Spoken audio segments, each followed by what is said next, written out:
하나님 감사합니다. 한 해가 마무리되는 이곳에 우리가 다른 데 있지 않고 주의 말씀 들으며 하늘에 저물어 가는 시간을 텅 빈 마음이 아니라 말씀으로 굳게 잡으며 회복할 수 있는 시간 허락해 주시니 참으로 감사합니다. 이 시간 우리가 말씀 듣고 또 찬양하며 주님께 영광 돌릴 수 있도록 우리가 집중하게 하시고 다른 염려와 걱정 우리 안에 사라지게 하여 주시옵소서. 예수님의 이름으로 간절히 기도드립니다. 아멘. 우리 찬송가 112장 찬송하도록 하겠습니다. 찬송가 112장 찬송하신 후에 우리 홍숙자 권사님 기도하도록 하겠습니다.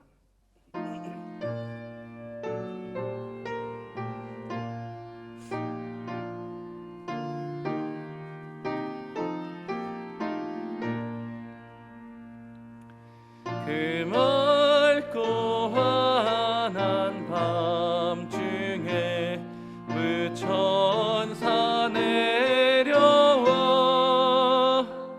그 손에 비파 들고서 다 찬송하기를 평강의 왕이 오시리 다 평안하여라. 그 소란하던 세상이 다 고요하도다. 무천사 날개 펴고서 이 땅에 내려와 그때에 부른 노래가 또다시 들리니 이 슬픔 많은 세상에 큰 위로 넘치고 온 세상 기뻐 뛰놀며 다 찬송하도다.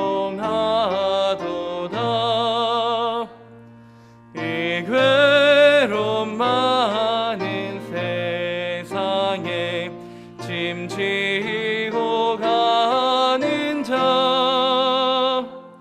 그 험한 줄령 넘느라 온몸이 고난하나 이 죄악 세상 살 동안 새 소망 가지고 저 천사 기쁜 찬송을 들으며 쉬어라. 예 선지에 연행하여 베들레헴 성에 주 예수 탄생하시니 온 세상 구주라. 저 천사 기쁜 노래를 또다시 부르시니 온 세상 사는 사람들 다 화답하도다. 사랑과 생명이 되시는 하나님 아버지, 죄인들을 구원하시려 이 땅에 오신 주님을 찬양하며 경배드립니다. 우리를 위해 대속 제물이 되심으로 우리가 새 생명을 얻었음을 감사드립니다. 2021년 한 해 동안 저희들을 지켜주시고 어려운 처지나 고통이 따를 때에도 주님께서 저희들과 동행하여 주시고 지켜주심을 감사드립니다. 그러나 그 크신 은혜 안에 살면서도 동행하는 주님의 뜻을 떠나 자신의 기준으로 세상을 살아가는 연약한 저희들을 용서하여 주옵소서. 주님께서는 마음을 다하여 하나님을 사랑하며 내 이웃을 내 몸처럼 사랑하라 하셨지만 말씀대로 살지 못함을 용서하여 주옵소서. 올해 남은 날들을 믿음 안에서 돌아보게 하시고 우리에게 향하신 아버지의 뜻을 이루며 하나님의 사람으로 새로운 해, 새로운 날들을 위하여 준비하게 하옵소서. 이번 성탄절을 통하여 삶의 고통과 슬픔에 잠긴 자들을 돌아보게 하시고 주님께서 오신 귀한 뜻을 세상에 전할 수 있게 하옵소서. 죽기까지 아버지의 뜻에 순종하신 그 순종을 우리가 배울 수 있게 하시고 사모하는 영혼에게 만족을 주시며 줄인 영혼에게 좋은 것으로 채워주실 하나님을 의지하며 우리도 주님의 뜻을 따라 순종하며 살아갈 믿음을 주시옵소서. 연로하신 어른들의 건강을 지켜주시고 비록 육신은 연약하나 말씀으로 속사람이 날마다 강건함을 더하여 주옵소서. 코로나로 인하여 온 세상이 혼돈과 두려움과 사람과의 단절로 어려움을 당하고 있습니다. 하루빨리 일상이 회복되어 마음껏 찬양과 예배와 교제를 나눌 수 있도록 도와주옵소서. 성전 건축을 위해 세우신 위원들에게 귀한 사명 잘 감당할 믿음과 지혜를 다하여 주시고 지역 주민들과의 어려운 문제들도 잘 해결되어 주님이 주신 사명을 잘 감당하는 성전이 세워지게 하옵소서. 오늘도 단위의 귀한 말씀을 전하시는 목사님께 성령의 충만함을 주시고 저희들에게 하나님의 그 크신 사랑과 은혜를 항상 마음 깊이 새기며 주님의 도구로 온전히 쓰임받게 하옵소서. 예수님의 이름으로 기도드립니다. 아멘.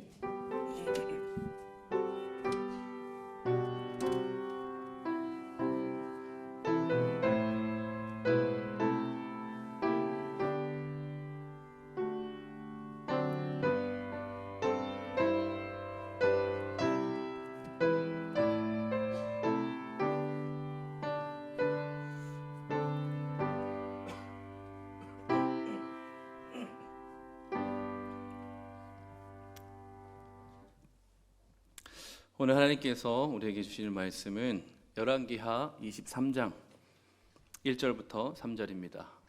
열왕기하 23장 1절부터 3절입니다.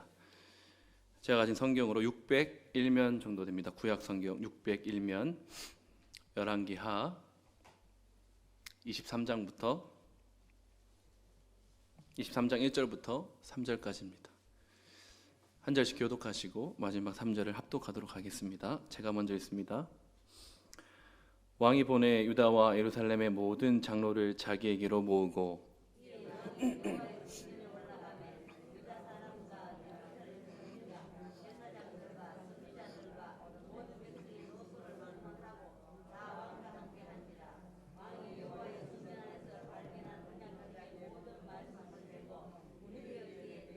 함께 읽겠습니다.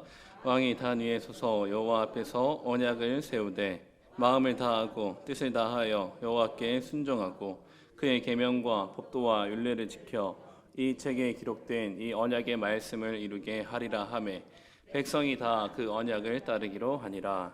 아멘. 오늘 설교는 두 가지 측면에서 저의 마지막 설교인 것 같아요. 일단 첫 번째로는 21년도 마지막 수요일에 깜짝 놀라시는 분들이 계시는데 그런 건 아니고 21년도 마지막 수요일에 제가 설교한 것 같고 또 하나는 열왕기하가 이제 25장까지 있거든요. 오늘 제가 23장을 하게 되면 열왕기하가 마지막 설교인 것 같아요. 제가 하는 마지막 설교. 그래서 그런지 약간의 설교를 작성하면서 힘이 좀 들어갔어요. 평소보다 설교문을 한 장이 더 추가됐는데 미리 말씀드리는 거예요. 평소보다 조금 늦게 최대한 시간에 맞춰서 제가 마치도록 하겠지만 좀 더 길어지더라도 너무 노여워하지 마시고 나갈 때 악수하면서 눈빛으로 메시지 보내지 마시고 한번 잘 마지막 이 설교를 한번 들어봤으면 좋겠습니다. 자, 열왕기하 23장은 요시야 왕의 종교개혁에 대한 얘기, 너무 유명한 얘기죠. 우리가 너무 잘 아는 얘기입니다. 그래서 오늘 본문은 23장 전체가 아니고 1절부터 30절까지만 요시야 왕에 대한 이야기만 다루고 나머지 23장의 후반부는 다음 설교번에 이어서 이제 설교자가 이어갑니다.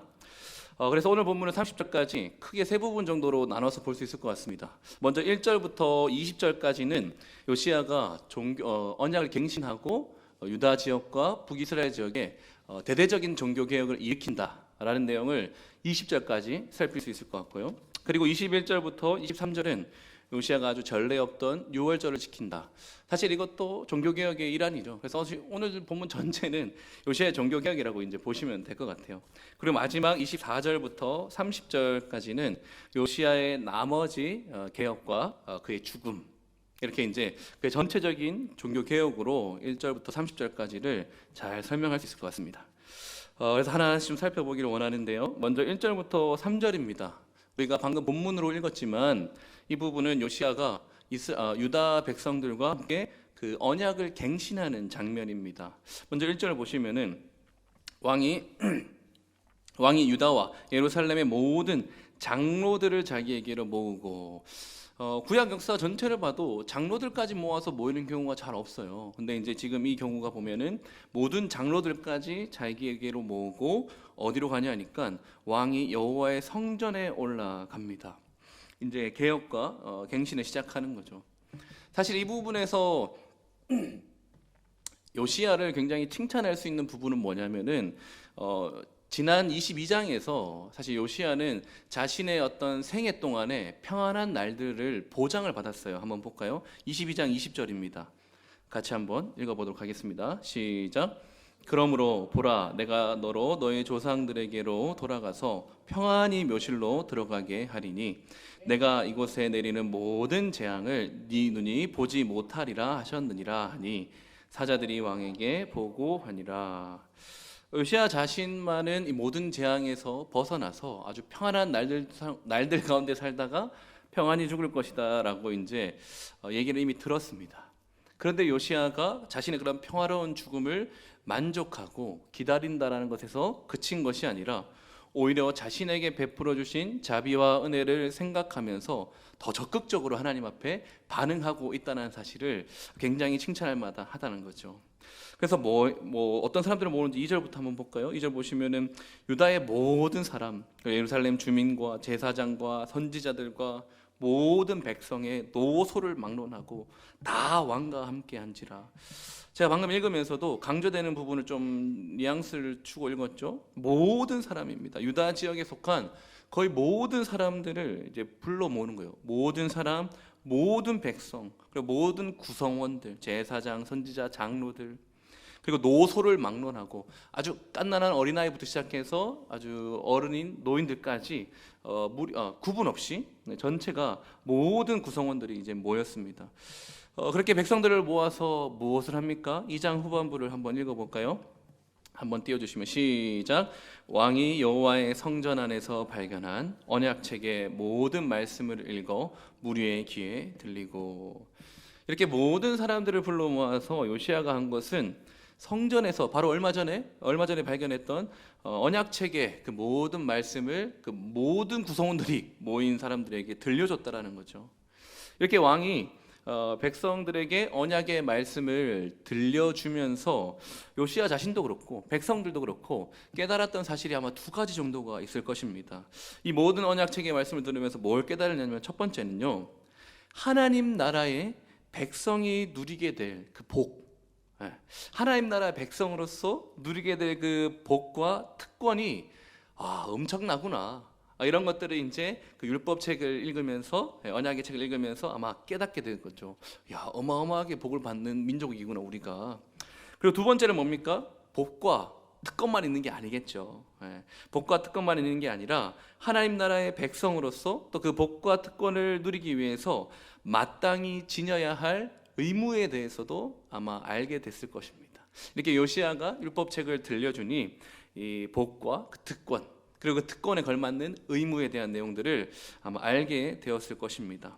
그리고 나서 3절로 가보면은 이 특권과 의무에 대해서 확인한 바 다음에 이제 언약에 동의하는 거죠. 이런 언약에 이렇게 했을 때 우리가 복을 받고 이 특권들, 이런 의무들을 저버렸을 때 우리가 저주를 받는다라는 것을 동의하면서 결의를 하는데 3절을 자세히 보시면은 먼저 왕이 단위에 서서 언약을 지킬 것을 약속을 합니다. 왕이 먼저 이 언약을 세우는 거죠.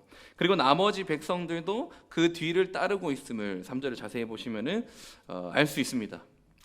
이 열왕기 역사에서 사실 독자들이 이렇게 마음 편하고 좀 뿌듯한 적이 잘 없었던 것 같아요. 적어도 이제 열왕기서 안에서는 왕이 어떤 사람인가가 너무 중요한 이 열왕기서 안에서는요, 요시야와 같은 편안함을 주는 왕이 없었던 것 같아요. 그죠? 예, 다윗 이후에, 정말로 다윗 이후에 왕다운 왕이 등장해서 그 치세를 이어가고 있는 것입니다.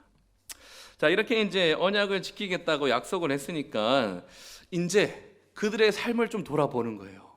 언약의 내용을 듣고 내가 이것을 지키겠다라고 이제 갱신을 하고 나니까 우리의 삶을 돌아보는 거죠. 우리의 삶들 속에서 언약을 위반한 것 같은 삶의 모습들이 이제 제거해 나가기 시작해야 된다는 거예요. 즉, 그 의무를 다하지 않고 저주를 당할 수 있는 요소들을 제거할 필요가 있는 거죠. 여호와를 섬기는데 방해되는 우상들, 방해하는 제사장들, 성전의 기구들과 처소들, 이런 것들을 하나씩 다 제거해 나가는 것이 4절부터 14절까지 요시야가 남유다에서, 남유다에서 이렇게 제거하는 과정들이 14절까지입니다. 4절부터. 여기서는 그냥 눈으로 좀 보시면서 따라오시면 될 것 같아요. 제가 PPT를 부탁하려다가 너무 많아서 그냥 눈으로 좀 보면서 따라오세요. 4절 보시면은 바알과 아세라와 하늘의 1월 성신을 위하여 만든 그릇들을 성전에서 내다가 예루살렘 바깥에서 불사르고 그것들의 죄를 베델로 가져가게 했다. 바알과 아세라와 하늘의 1월 성신을 위해서 만든 성전 기구들이죠. 그릇들은요. 그러니까 하나님, 근데 이것들이 지금 어디에 있냐면은 하나님의 성전에 있는 거예요. 하나님의 성전에. 그러니까 성전에 있으면 안 되는 것들을 밖으로 가져와서 완전히 불살랐다는 거죠. 어디까지 가져갔냐니까 베델로. 베델은 뭐냐면은 우상 숭배의 본거지입니다. 나중에 이제 좀 설명하겠지만 베델은 우상 숭배의 그 본거지에 가서 그 우상이 완전히 불살라 제거되었다는 것을 죄로서, 완전히 가루가 되어서 빠진 그 죄로서 보여주는 거예요. 우상의 본거지에서. 뭘 말하는 걸까요? 그 우상이 무기력하고 헛된 것이다라는 것을 그 본거지에 가서 알려주는 거예요. 그 불태운 죄를 확 뿌려버리는 거죠.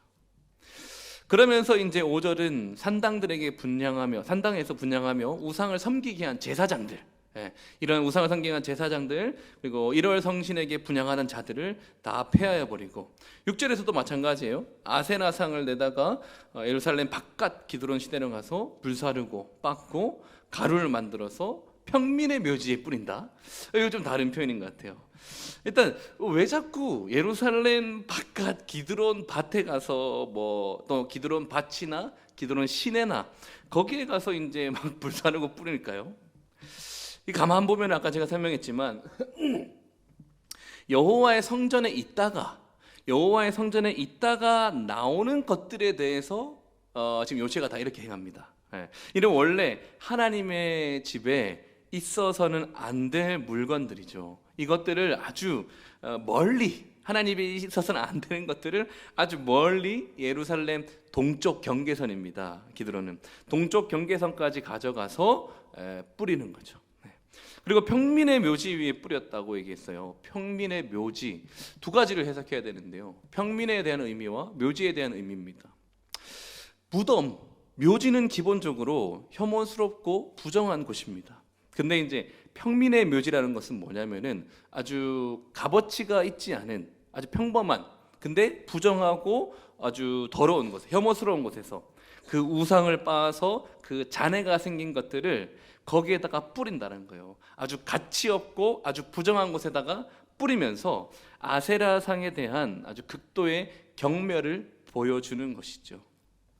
그리고 7절에서는 성전 가운데 남창의 집을 헐었다라고 되어 있고, 8절에서는 각 성읍 제사장이 분향하던 산당을 게바에서부터 부엘세바까지 더럽혔다. 그리고 헐어버렸다.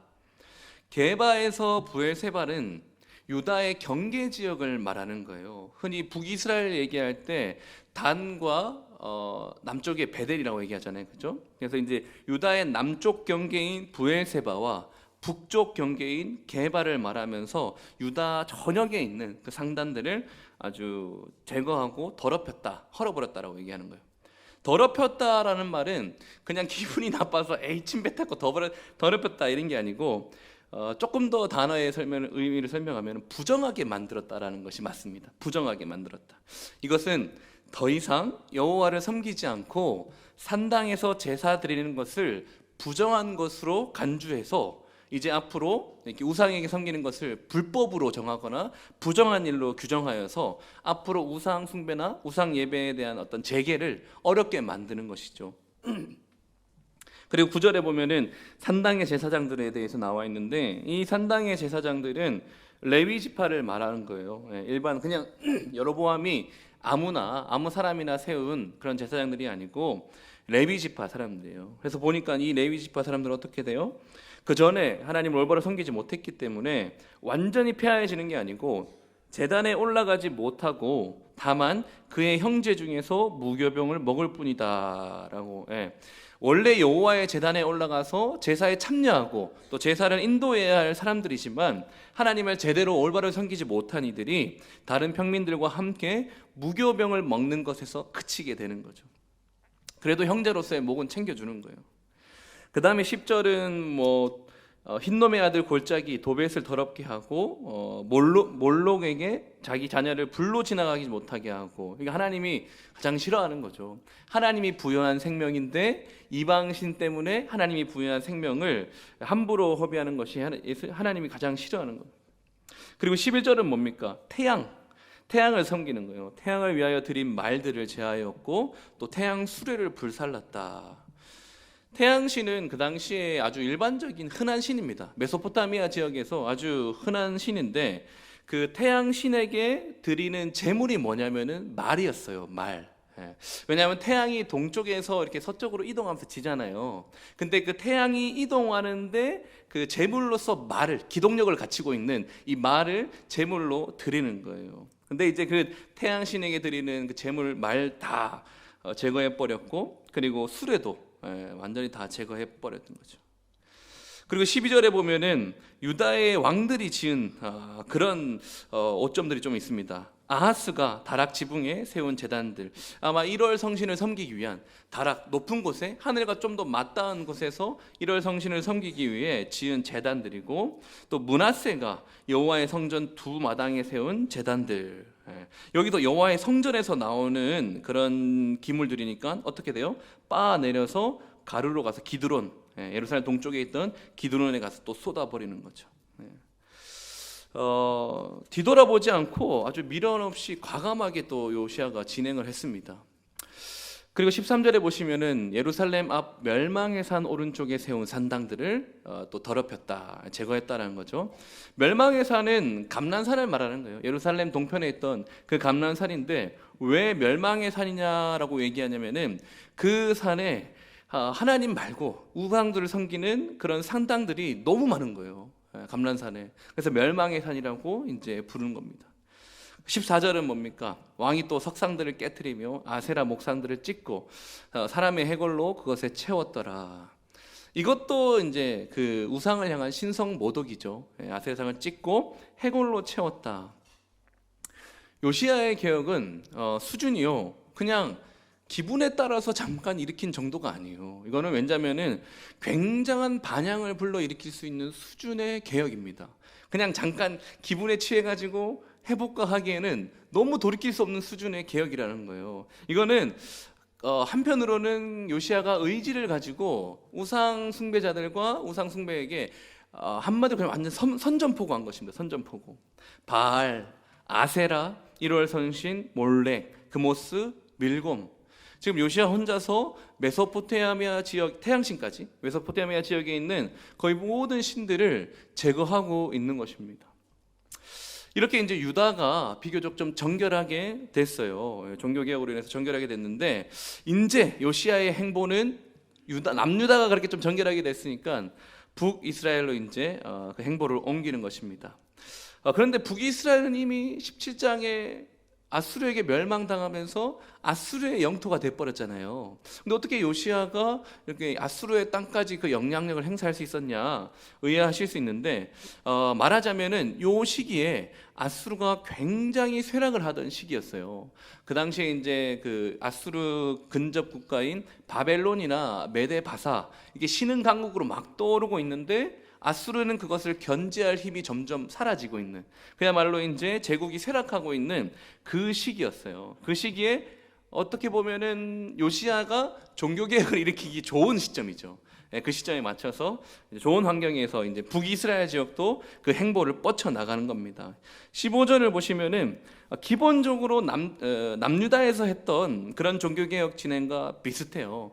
그런데 이제 이런 종교개혁을 하던 중에 갑자기 이름 없던 선지자의 예언이 다시 재조명이 됩니다. 우리 16절을 같이 한번 읽어볼까요? 16절을 같이 읽겠습니다. 시작.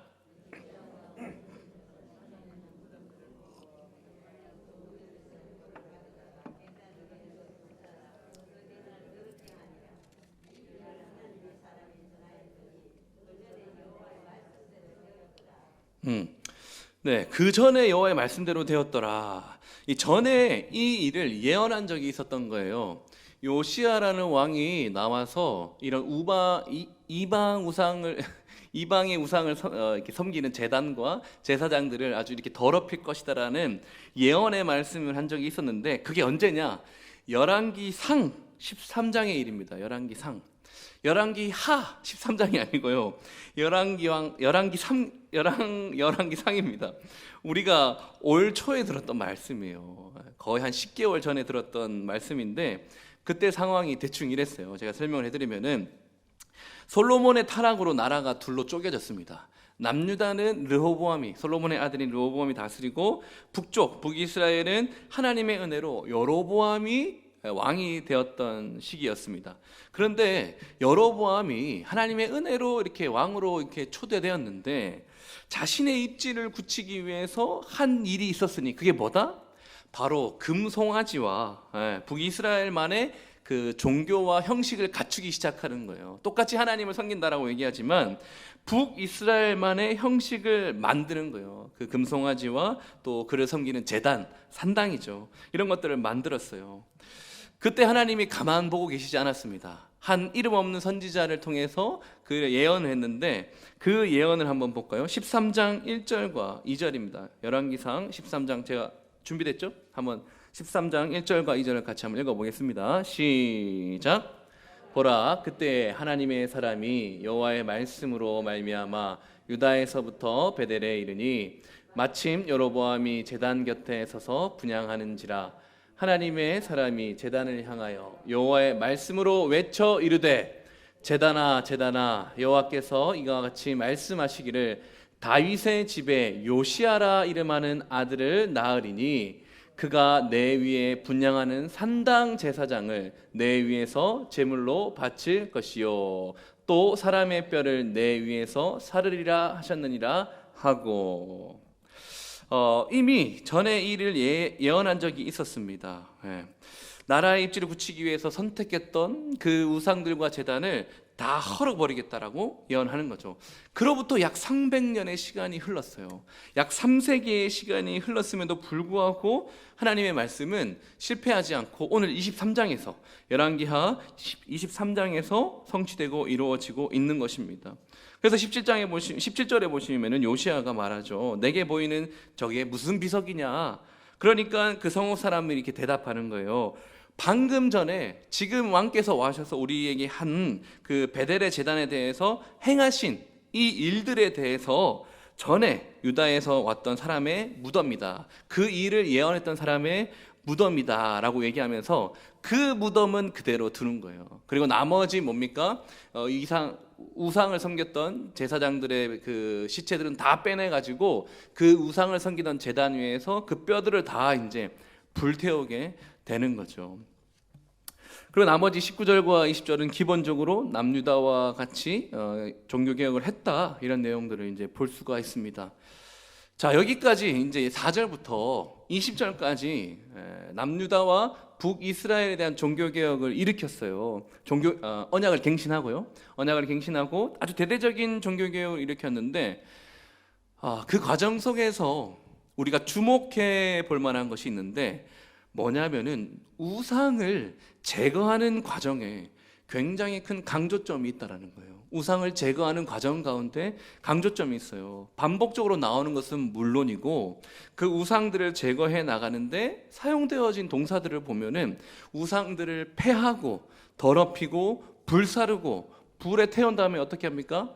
빻아가지고 가루로 만들고 그것을 다른 곳으로 가져가서 뿌렸다라고 아주 거듭거듭 반복해서 얘기를 하고 있는 거죠.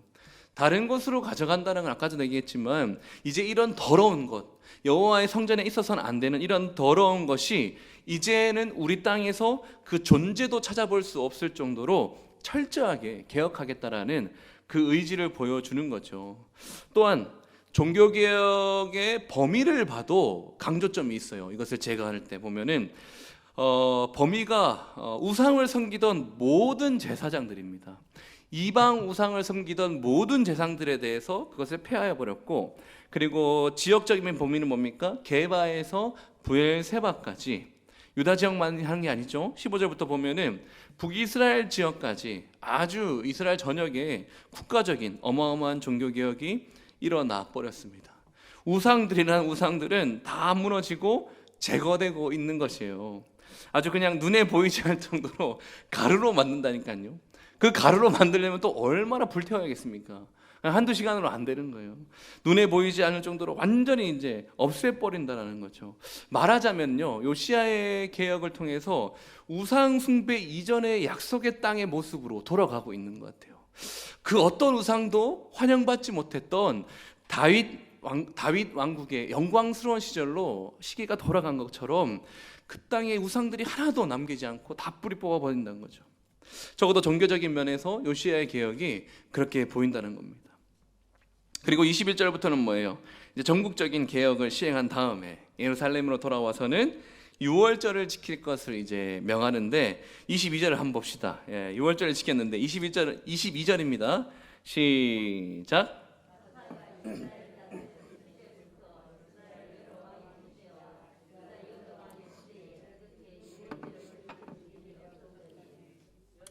네, 6월절은 애굽에서 구원받은 것을 다시 상기하고 은혜를 기억하기 위해서 매년 지켜야 하는 절기입니다. 이것을 통해서 이스라엘 공동체에 신앙 교육을 하게 되고 신앙이 전수가 되죠. 이런 절기들을 지키면서.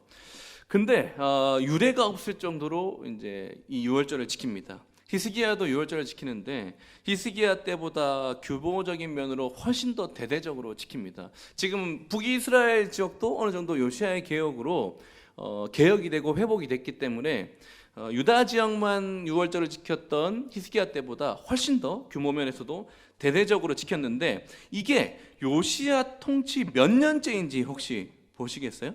요시야 통치 몇 년째에 이게 일어났다고 되어 있죠? 23절에 보셔야 돼요. 18째 해에 이런 개혁이 일어났다라는 것을 볼 수가 있습니다. 이게 굉장히 좀 약간 눈여겨보셔야 돼요. 18째 해에. 왜냐하면은 역대하의 기록에 따르면요, 요시야의 종교개혁이 이번이 처음이 아니에요. 역대하에 따르면은 그의 통치 12년에 요시야는 이런 종교개혁을 한번 했습니다. 그런데 18년째가 되는 해에 다시 한번 이렇게 대대적으로 하고 있는 거예요. 그리고 열왕기 저자는 심지어 이것만 기록하고 있는 거예요. 12년째 뭐 개혁을 했다 이런 건 없어요. 열왕기 저자는 이것만 기록하고 있는데 왜 그런 거예요? 18년째에 무슨 일이 있었기 때문이죠. 이게 너무 중요한 거예요. 18년째에 무슨 일이 있었습니까? 이 개혁을 하기 전에 우리 좀 전에 생각해 보면은 여호와의 성전에서 뭐가 발견됐죠? 율법책이 발견됐죠. 그게 바로 요시야 통치 18년째에 일어난 일입니다. 요시야가 18년째 율법책을 발견했었어요. 오늘 본문 3절에 2절 3절에 온 무리의 귀에 들려주면서 언약을 갱신했던 바로 그 책이 요시야 통치 18년째 발견되게 됩니다. 그래서 요시야는 지금 우상을 깨트리고 6월절을 지키면서 아주 신앙의 기본으로 돌아가려고 하는 거예요.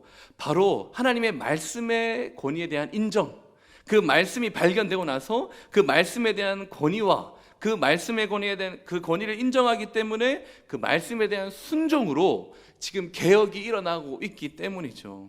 이게 하나님 나라의 백성의 기본입니다. 그분의 말씀에 대한 권위, 그것을 인정하는 자세로서 말씀에 대한 순종, 말씀에 대한 권위와 순종, 이것이 하나님 나라 백성의 제일 기본이죠. 그래서 24절 제일 마지막 문장을 보세요. 이는 여호와의 성전에서 발견한 책에 기록된 율법의 말씀을 이루려 함이라. 이것 때문이에요. 이것 때문에. 우리 24절 한번 전체적으로 같이 한번 읽어볼까요? 24절입니다. 시작.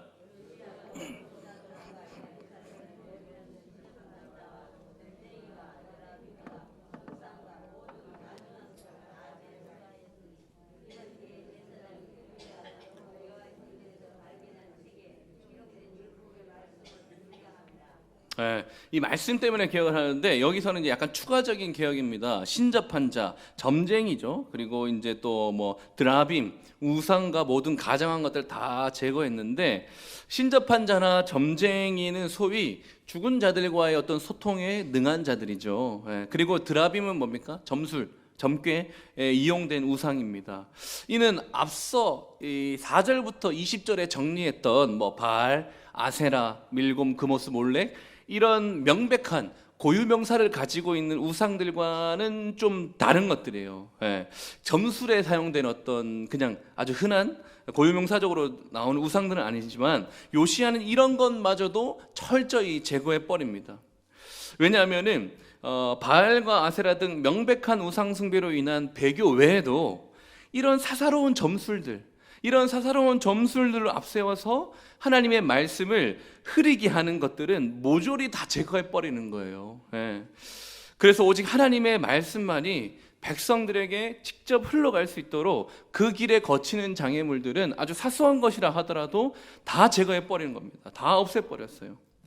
요시야의 개혁은 성전에서 말씀을 읽고 낭독하는 것으로 시작해서 하나님의 말씀의 권위를 온전히 회복하는, 그야말로 시작과 끝에 모두 말씀이 중심이 되는 그런 개혁입니다. 그래서 이 18년째 대대적인 이 개혁을 열왕기 저자는 기록하고 있는 것입니다.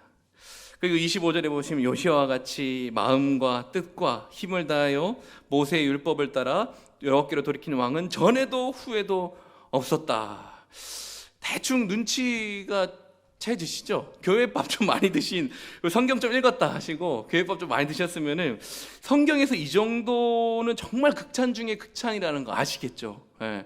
요시야의 종교개혁에 대한 이 나레이터의 평가가 어마어마합니다. 정말로. 예. 이렇게 철저한 개혁을 통해서 이제 독자들이 기대하는 건 뭡니까? 22장에 있었던 이제 하나님으로부터 그 재앙을, 그 예견된 재앙을 조금 그래도 피할 수 있지 않을까? 이렇게 대대적으로 개혁을 하고 전에도 후에도 없었다라고 얘기하는 이 요시야의 개혁을 통해서 하나님으로부터 오는 그 재앙을 피할 수 있지 않을까라는 기대감이 생긴 시점에서 저자는 말하는 거예요. 그러나 26절에 그러나 여호와께서 유다를 향하여 내리신 크게 타오르는 진노를 돌이키지 아니하셨으니 이는 므낫세가 여호와를 경노하게 한 그 모든 경노 때문이라. 여호와께서 진노를 돌이키지 않는 이유는 므낫세 때문이다라고 이제 얘기를 하고 있는데, 므낫세가 행한 가증한 일과 악한 일들이 어느 정도였냐면은 아모리 사람들의 행위보다 더욱더 심했다라고 열왕기하 21장 11절에 나와 있습니다. 열왕기하 21장 11절인데 한번 볼까요? 시작. 유다 왕 므낫세가 이 가증한 일과 악을 행함이 그 전에 있던 아모리 사람들의 행위보다 더욱 심하였고 또 그들의 우상으로 유다를 범죄하게 하였도다. 이 더욱 심한 므낫세의 이 범죄 행위로 인해서 진노는 불가피한 거였어요. 예. 근데 이 므낫세가 뿌린 죄악의 씨앗이 어쩔 수 없었다. 그거는 뭘 해도 안 된다. 이런 게 아니라 요시야의 개혁에도 그 므낫세가 뿌린 씨앗이 다 수거되지 않았다는 거예요. 예.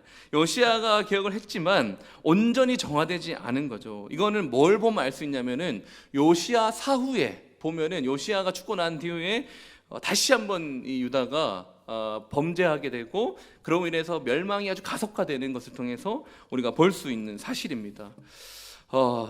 재앙을 이렇게 피할 수 없구나. 그러나 거두지 않았다. 진노를 거둘 수 없었다라고 이제 이 피할 수 없음을 선언한 직후에 저자는 곧바로 요시야의 죽음 공식으로 이 스토리를 마무리합니다.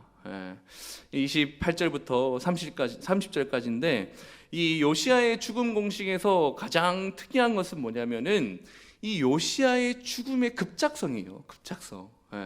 굉장히 대대적인 종교 개혁을 하고 갑자기 이제 진노가 그치지 않을 것이다 라고 얘기하면서 곧바로 이제 죽어버립니다.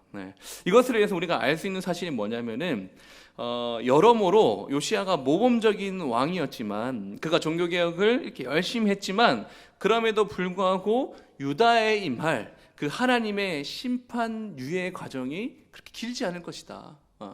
그 심판을 유예하는 과정이 길지 않을 것이고 임박했다라는 것을 볼 수가 있는 거죠.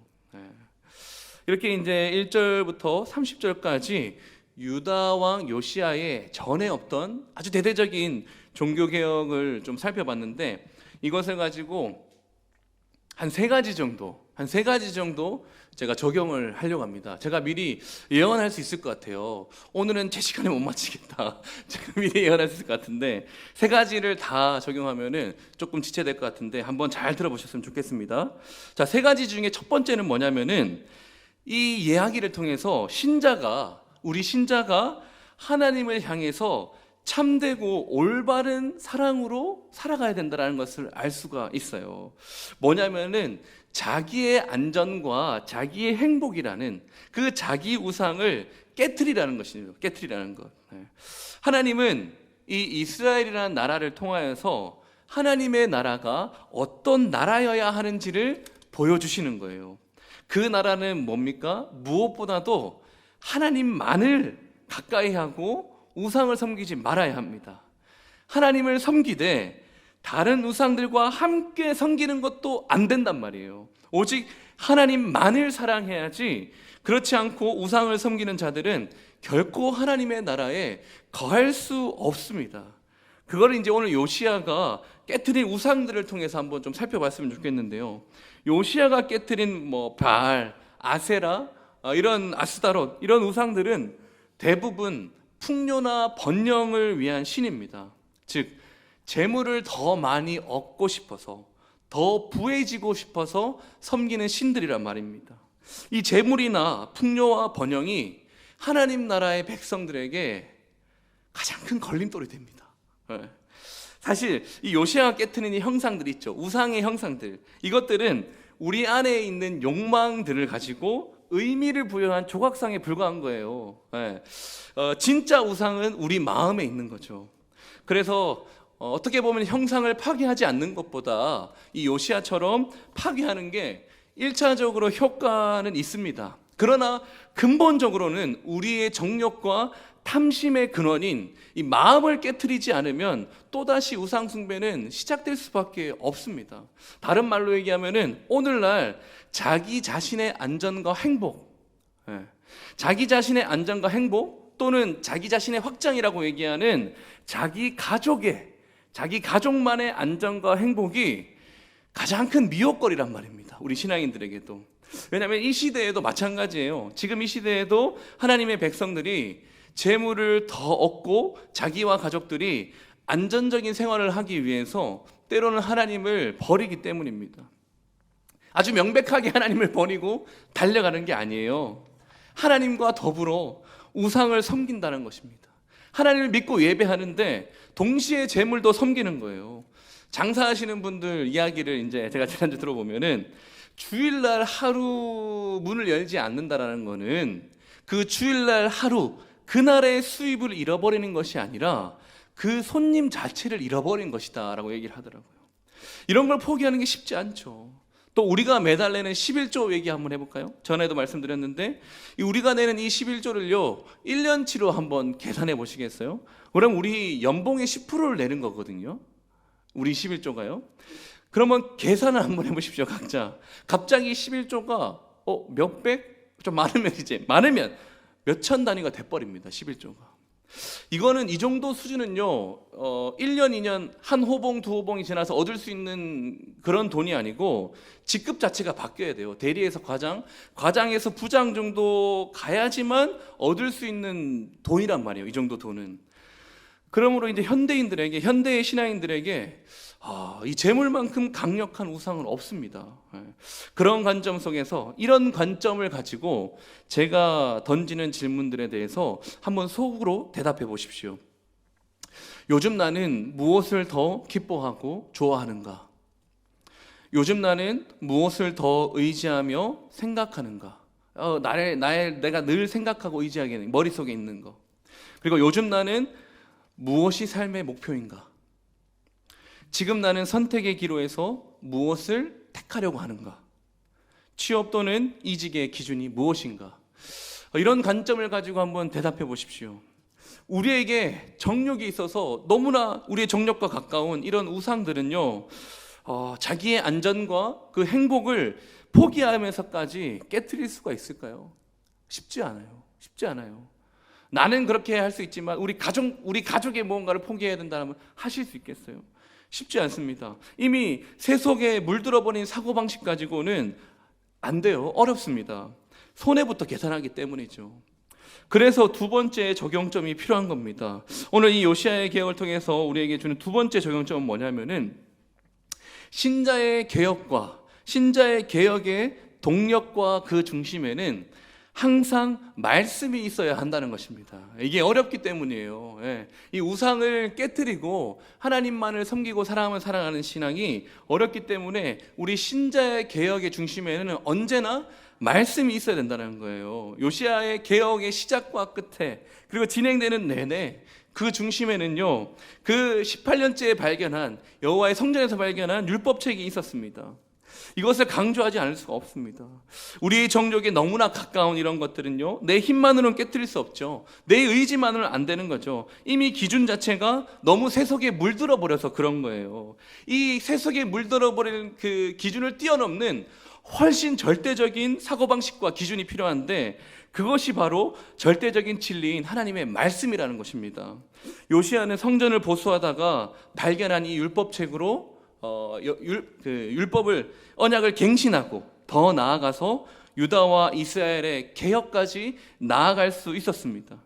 이것을 생각할 때 하나님의 말씀인 성경을 잃어버리지 않는 것이 얼마나 중요한지가 또 한번 알게 되는 사실입니다. 그런데 잘 한번 생각해 보십시오. 말씀이 너무 중요한데 제가 이걸 적용적으로 좀 삼으려고 하다가 너무 좀 다른데, 우리랑 너무 상황이 좀 다른데, 이런 생각이 좀 들었어요. 환경 자체가 달라요. 우리는 요시야랑. 요시야 시대처럼 말씀이 숨겨져 있는 시대가 아닙니다. 말씀이 숨겨져 있는 시대가 아니고 북한처럼 막 공식적으로 신앙생활을 하기에도 어려운 나라도 아니란 말입니다. 그래서 이 말씀을 우리가 어떻게 한번 제대로 적용해 볼 수 있을까 생각해 본다면 우리는 성경을 가까이 갖고 있어요. 우리는 성경을 가까이 갖고 있지만 하나님의 말씀을 저버리고 있진 않은지 각자의 삶을 가지고 진지하게 대답해 봐야 된다는 거예요. 가까이 있는 성경인데 그런데 말씀은 저버리고 있는 게 너무 아이러니하지 않습니까? 여러분, 말씀으로 돌아간다라는 것은요, 단지 설교를 많이 듣고 그냥 집에서 성경을 통독을 많이 하고 읽는 것에서 그치는 것을 말씀으로 돌아가자라고 얘기하는 게 아닙니다. 그 말씀대로 우리 자신을 살피고 회개하고 돌이켜서 하나님의 뜻대로 사는 것을 말씀으로 돌아간다라고 얘기하는 것입니다. 올 한 해 매주 귀로 말씀은 들었는데 실제 생활에서는 말씀을 버리면서 살은 것은 아닌지 생각해 보기를 원합니다. 믿는다고 말을 하거든요. 그리고 고백도 하는데 실제로 돌아갔을 때는 아주 실천적 무신론자가 되어버리진 않았는지를 생각해 보자는 말입니다. 사실 제가 첫 번째로 자기 우상을 깨야 됩니다. 이거 제가 열왕기 하면서 1년 내내 적용적으로 얘기했던 거예요. 우상을 버려야 됩니다. 저만 그랬습니까? 우리 모든 설교자들이 열왕기의 이 적용점에 대해서 우상을 버려야 된다는 말을 1년 내내 했습니다. 1년 내내. 우리에게 하나님의 말씀이 없었던 게 아니라고요. 요시야가 그 백성들에게 율법책에 대한 내용을 들려주었던 것처럼 만약 오늘 들려지는 이 말씀 앞에서 내가 돌이켜야 할 것들이 생각난다면 스스로 신앙을 갱신한다는 마음으로 철저히 돌아서야 할 것입니다.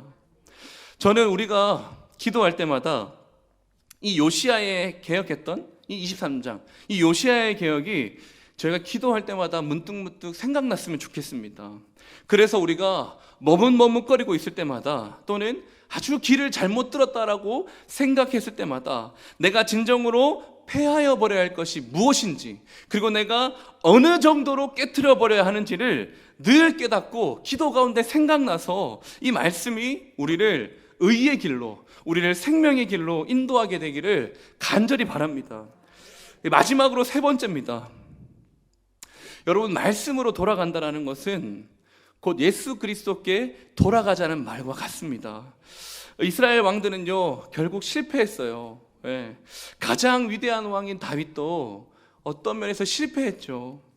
그때 왕이 없으므로 각자 자기 소견에 옳은 대로 행하였다라고 얘기했던 그 이 열왕기의 시대적인 배경, 예. 이 왕이 없어서 제멋대로 행했는데 그 이후에 더 발전된 체제인 왕이 세워진 이 열왕기에서도 그럼에도 불구하고 결국 실패로 끝이 난다라는 거예요.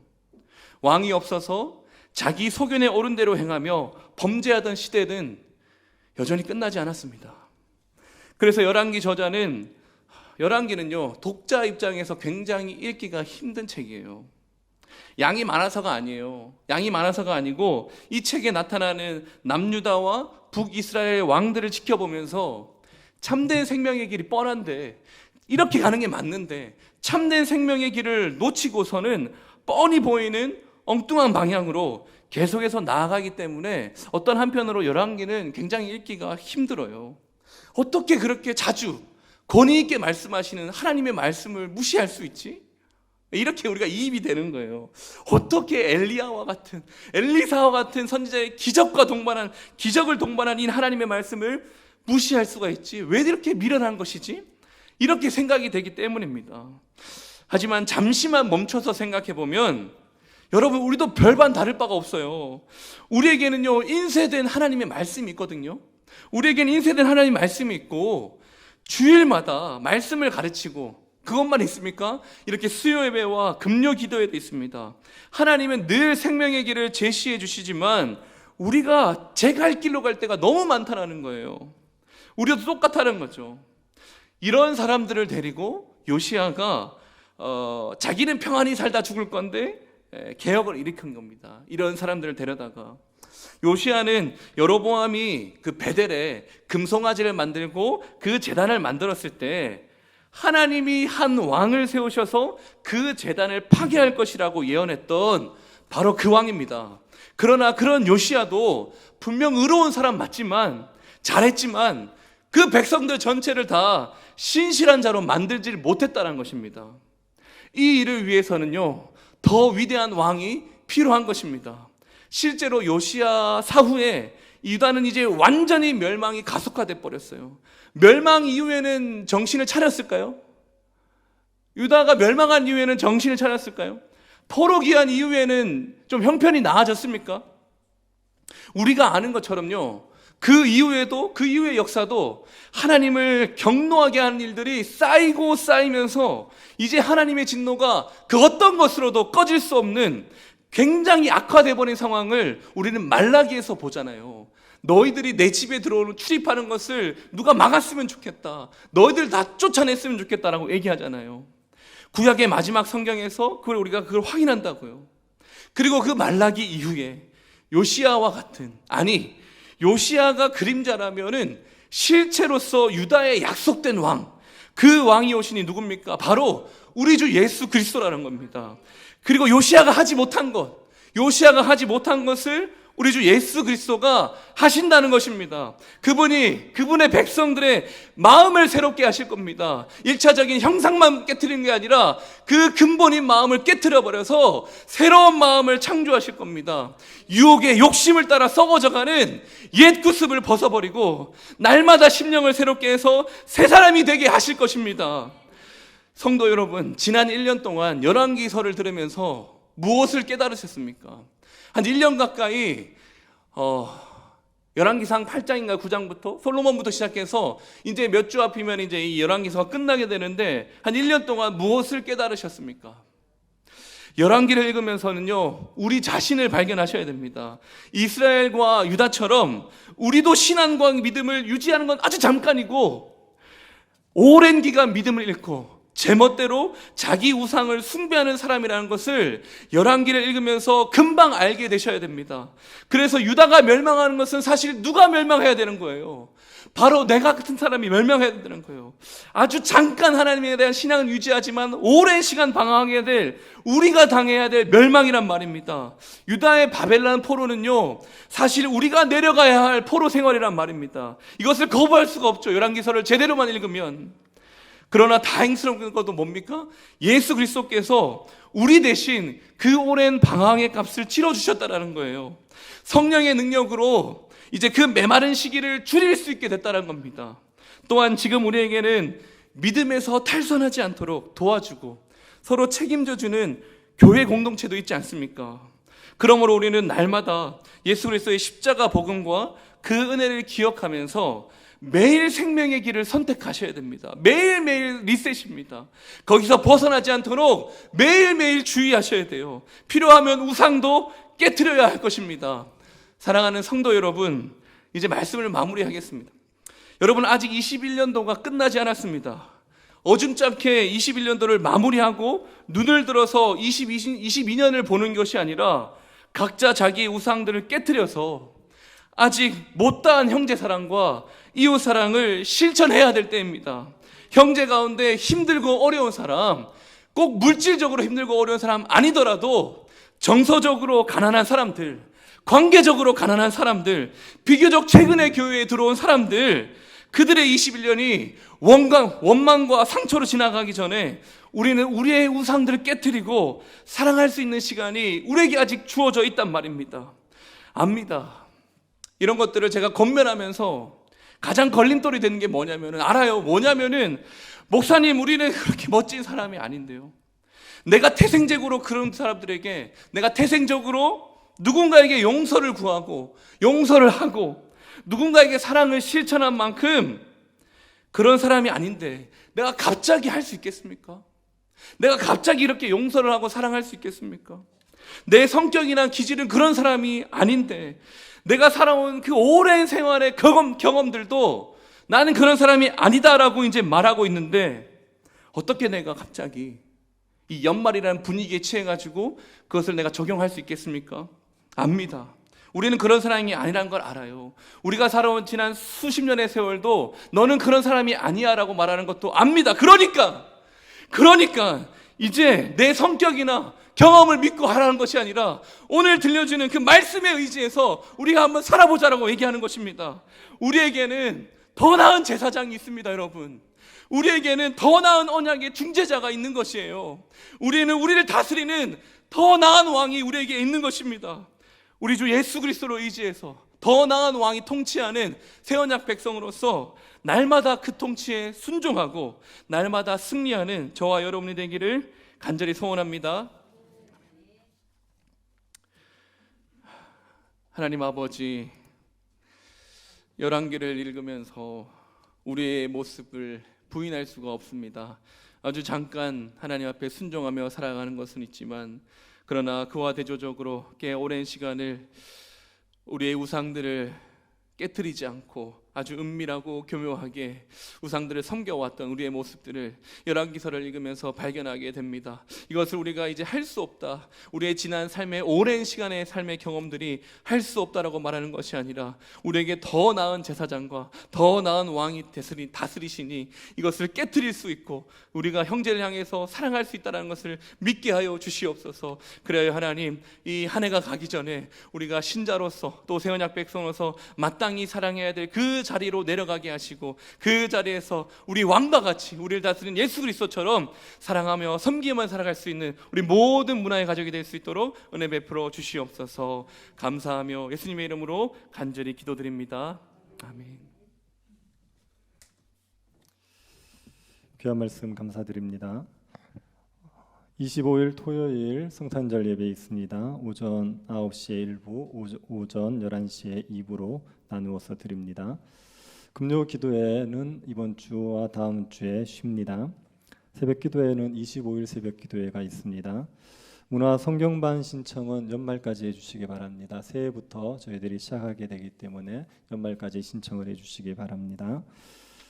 찬송가 183장 찬양하고 합심해서 기도하고 축도로 예배를 마치겠습니다.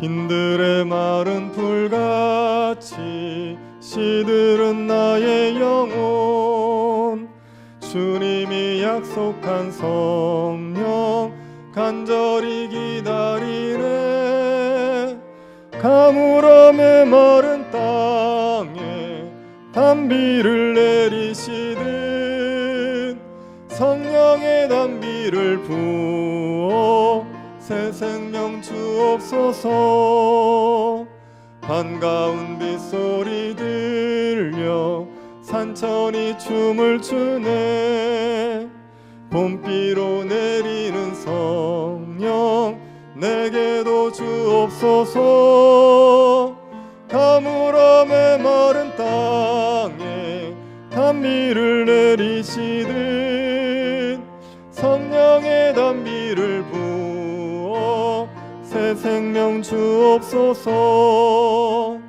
철 따라 우로를 내려 초목이 무성하니 갈급한 내 심령 위에 성령을 부으소서 가물어 메마른 땅에 단비를 내리시듯 성령의 단비를 부어 새 생명 주옵소서 참되신 사랑의 언약 어길 수 있사오랴 오늘의 흡족한 은혜 주실 줄 믿습니다 가물어 메마른 땅에 단비를 내리시듯 성령의 단비를 부어 새 생명 주옵소서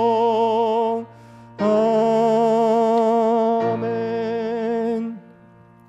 몇 가지 기도 제목 가지고 같이 기도하겠습니다. 먼저 말씀을 기억하면서 같이 기도하겠습니다. 하나님의 말씀으로 하나님의 그 자비하심을 깨닫게 하시고 우리의 마음의 우상들이 깨어져서 우리가 생명의 길만을 따를 수 있도록 은혜 베풀어 주시기를 기도합시다.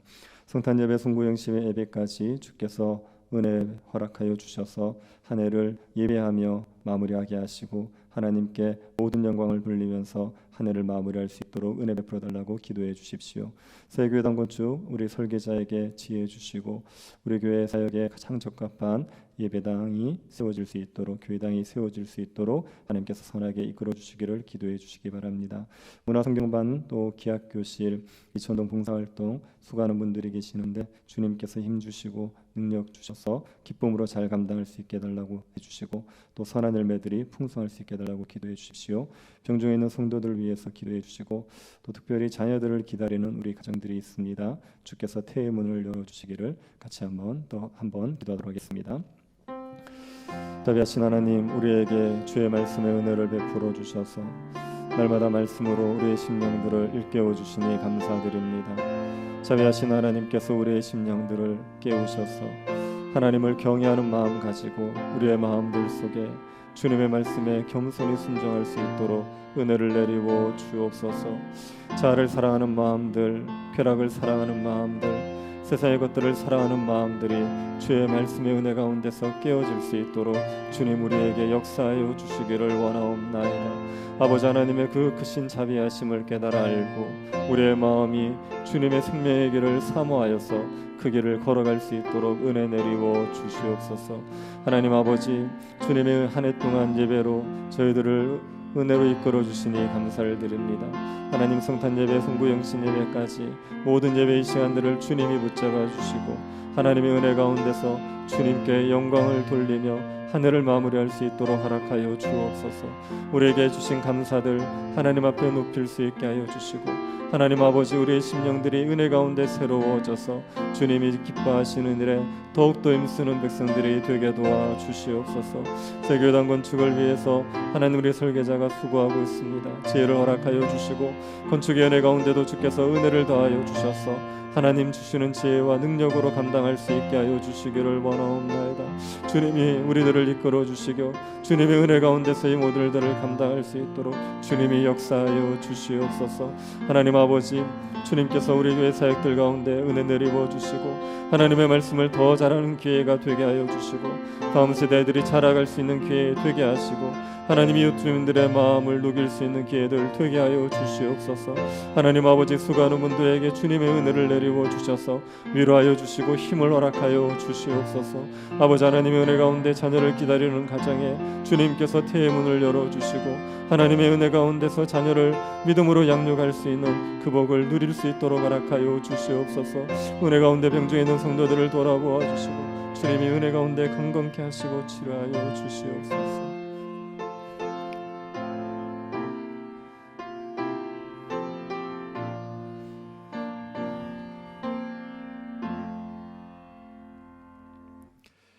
지금은 우리 주 예수 그리스도의 은혜와 하나님의 사랑과 성령의 교통 이루하심이 하나님의 말씀으로 심령이 새로워져서 생명의 길을 따라 살기를 소원하는 사랑하는 주의 백성들의 머리 위에 지금으로부터 영원토록 함께 있을지어다. 아멘.